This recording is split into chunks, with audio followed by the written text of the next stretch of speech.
Hi, I'm SHANJEETA with metric number of KIB180039 from University Malaya would like to share about festivals and celebrations in Malaysia.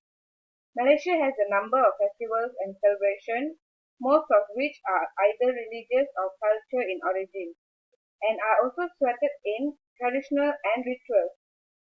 Malaysia is a country where one can experience a multitude of culture and celebrations and festivals as well as, and most importantly, it's all around the year. Almost every month of the year, Malaysia immerse themselves in one celebration or another, and it is due to our diverse culture practices. Okay, let's start with January. On January, we will be having Thaipusam.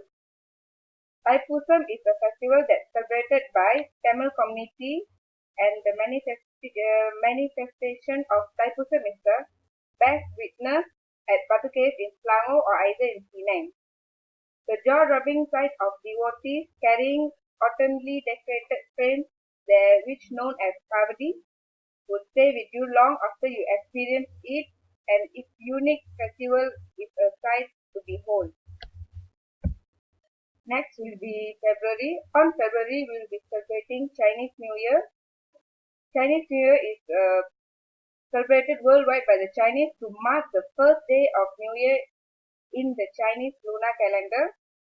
The celebration lasts for 15 days with fireworks, lion dances, and the prominence of the color red and open house with circumcision Chinese meals. The Chinese New Year Eve will be celebrated with family gathering and family dinner, and will be continued with fireworks, prayers on the Chinese New Year night, and lion dance. Next, we will be going to April. On April, we will be having Good Friday. Good Friday will be held in church to mark the saddest day in the Christian calendar. It is observed in remembrance of Christ's passion and the death. On the Sunday that follows Good Friday, Easter Sunday is also celebrated to commemorate the resurrection of Christ. Vesak Day. Vesak Day will be celebrated on May and it's celebrated by Buddhists to pay homage to Buddha and to mark the three significant events in Buddha's life, which is his birthday, enlightenment, and achievement of nirvana. The festival begins with a meditation and prayers. Other than this, donations also made to the poor and needy. June we will be having Hari Raya Aidilfitri. Hari Raya Aidilfitri will be celebrated by our Muslims. Hari Raya Aidilfitri, also known as Hari Raya Puasa, it marks the culmination of Ramadan, during which Muslims over the whole world fast for a whole month. Traditional Malay food such as rendang, ketupat, and all kinds of biscuits will be served. This is also a time to forgive and forget the past quarrels. So on the Hari Raya Aidilfitri day, on the particular day, everyone will be like asking for forgiveness from their parents and family members. Next, we will be going to Hari Gawai and Dragon Boat Festival on June also. Okay, first we will be talking about Dragon Boat Festival. Dragon Boat Festival is also known as the Shang Festival or Tuan Wu Festival. It commemorates a patriot and poet in China named Q1. The best place to witness the celebration is in Penang. It will be celebrated with many kind and different types of dragon boat, and it is where the annual Penang International Dragon Boat Festival takes place on this grand scale.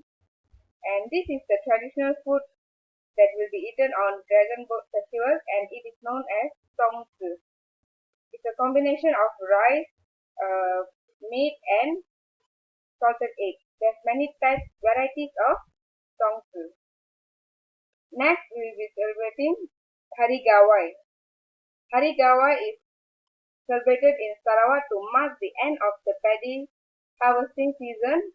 It is also marked as the beginning of the new planting season, and activities such as dancing, singing, and a considerable amount of drinking tua. Tua is also known as rice wine, which takes place in the longhouse. Okay, it comes to August.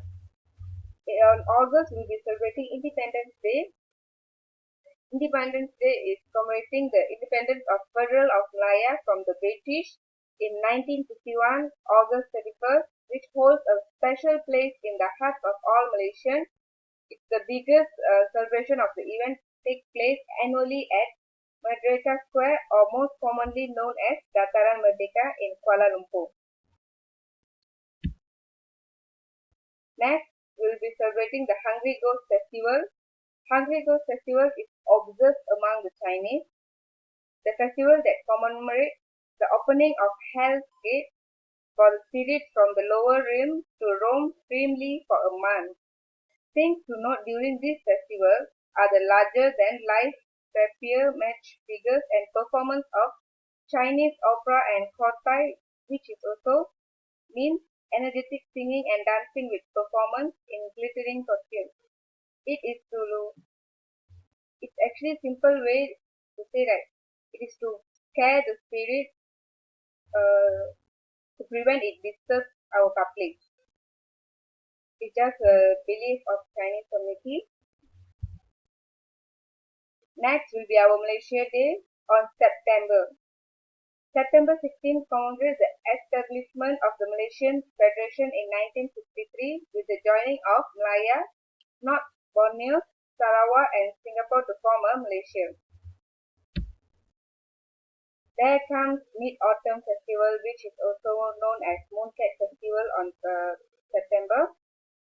It's known as Tanglong Festival also. It is celebrated by Chinese to mark the end of harvesting season. Mooncakes are marked.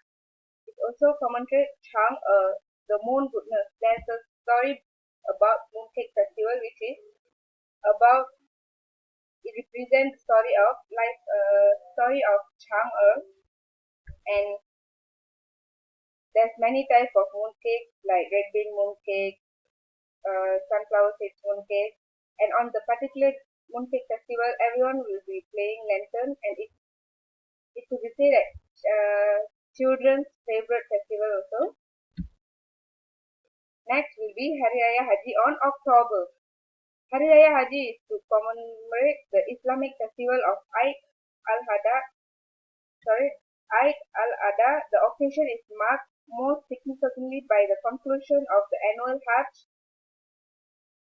It means the sacrificial slaughtering of Korban, which take place in mosques, and the meat will be distributed to the poor and needy. There comes Deepavali on November.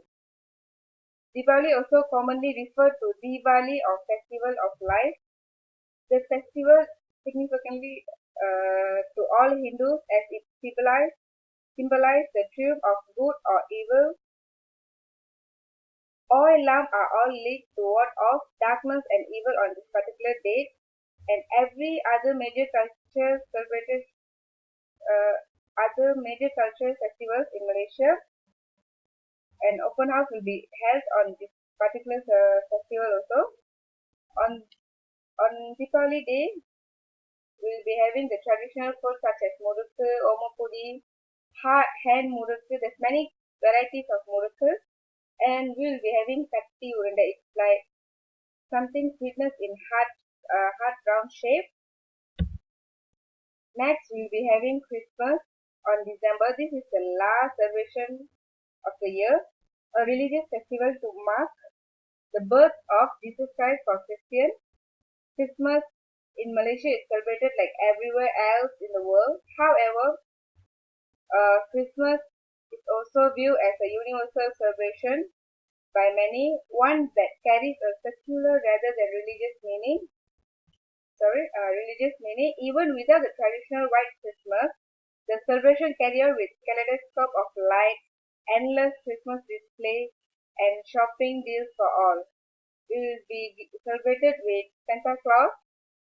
There will be a Santa Claus by giving gifts to children.